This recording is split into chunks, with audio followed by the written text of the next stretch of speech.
She's watching Brendan. I'm watching Brendan, and she said, I must have it.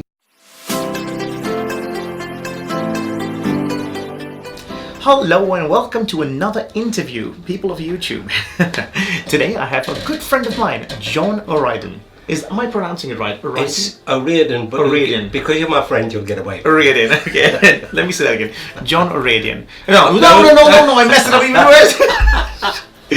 O'Riordan. O'Riordan. O'Riordan. O'Riordan. That's an Irish name, isn't it? That is indeed. And my name, Brendan, is also an Irish name. Of course it is. Yeah. I thought you were Irish when I first met you. With my accent. Why not? And Rodriguez is a Latin American sort of Spanish, Brazilian. Spanish and the Irish, very close, you know? Yes. Oh, really? Yeah.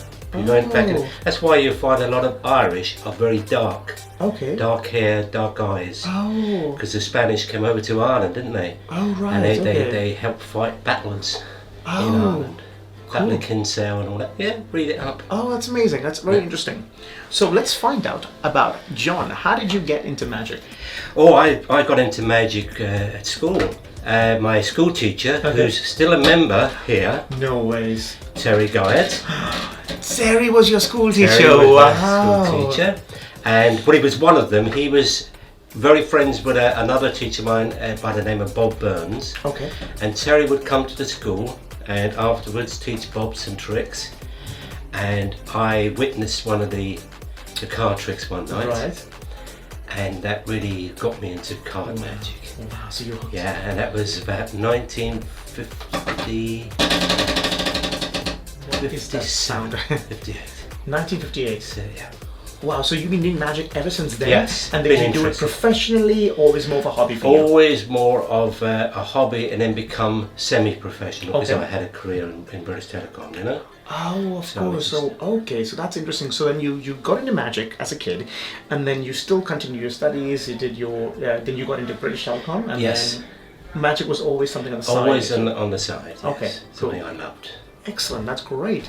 And what I got John to talk about today is mainly the importance of books in magic. Sorry about that sound. I have really no idea what that sound is, but a lot of magicians, including myself, don't read a lot of books. And I think, and for sure, books are very important when it comes down to magic. Books and DVDs too. So let's find out about John. What are the differences between books and DVDs, and how do you learn, and what kind of books do you recommend? That's all. Well, when I started magic, there wasn't any DVDs Okay, around. of course. And so it was mainly books. But my first book that I took seriously was The Royal Road to Card Magic. Okay, we heard that a lot on this channel. I saved up and I bought that out of a local bookstore, and it was something like 12 and sixpence then.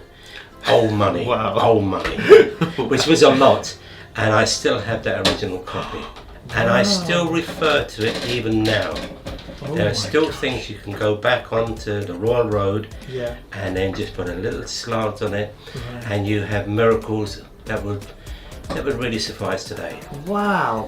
So I think it's because when you start off, obviously your skill level is not very good, and then you read the book and you're like, oh, I wish I could do that, that move, I can't learn that move. And then later, after about 4 or 5 years, when you read it again, you go, oh, I can do that now. And then exactly. That's exactly. okay. Perfect. Yeah, you're creating things as you go along as well.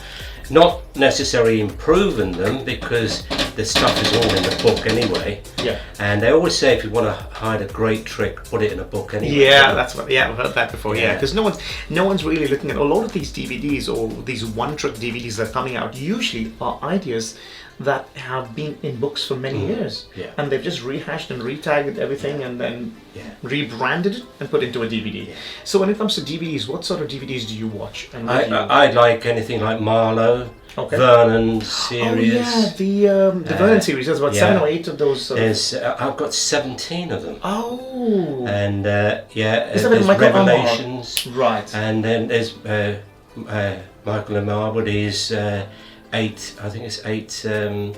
DVDs on card magic. Some beautiful stuff on DVD. So I would still watch DVDs, and I still love books. So I love both.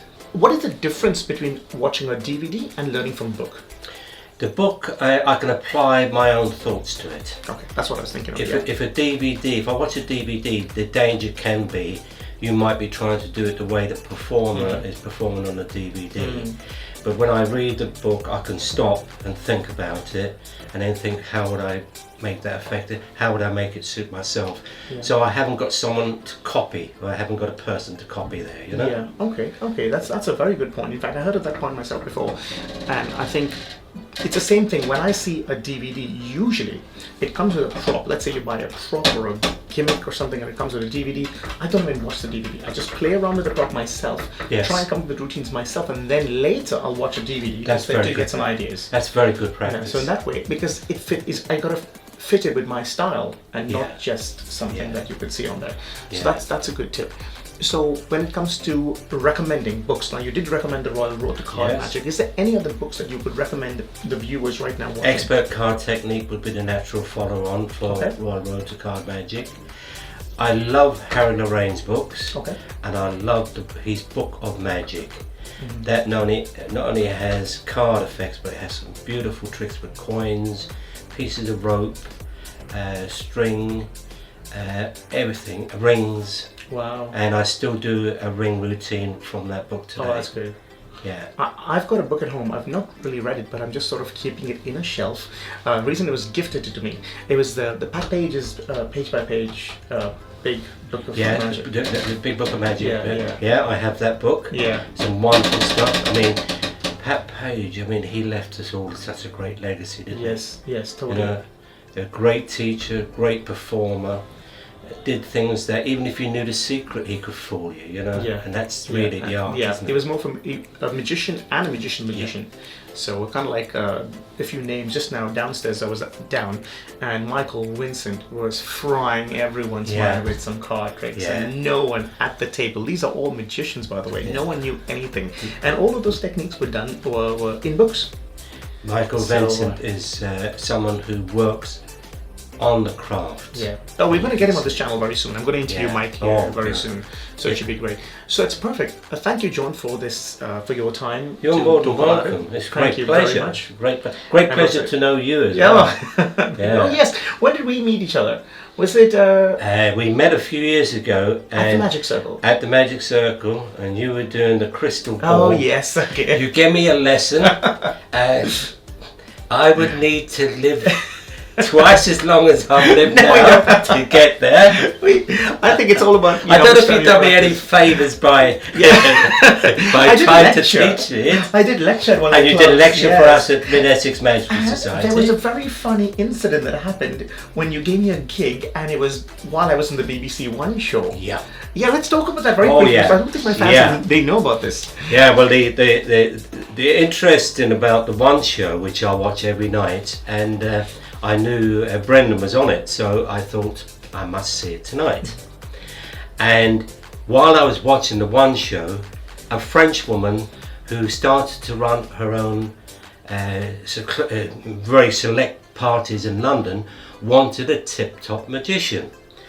And it just coincided that the One show was on, and I told her to turn the television on. And she turned it on. We're both on the phone. She's watching Brendan. I'm watching Brendan, and she said, "I must have him. That's a great story. So, what's the chances of that? I know. What are the odds? Yeah, at that particular time, for calling you.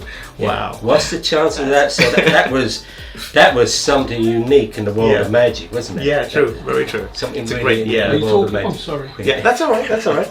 We're just speaking about Michael Vincent, and that's Mike right there. Mike. Say hello. Oh, he's gone. All right, doesn't matter. He's gone. That was Mike Vincent, by the way. See? Speaking about coincidences. That's magic. And see the One show? Mike Vincent comes in. There you go. Great, excellent. Well, thank you so much for this interview once again. Thank you. And it's a great pleasure today. And this guy is wonderful. Thank you. I'll pay you later. Well, I hope you enjoyed. Don't forget to like and comment on this video, and I'll see you in the next video. Bye-bye. Bye-bye now. Thank you. Bye-bye now.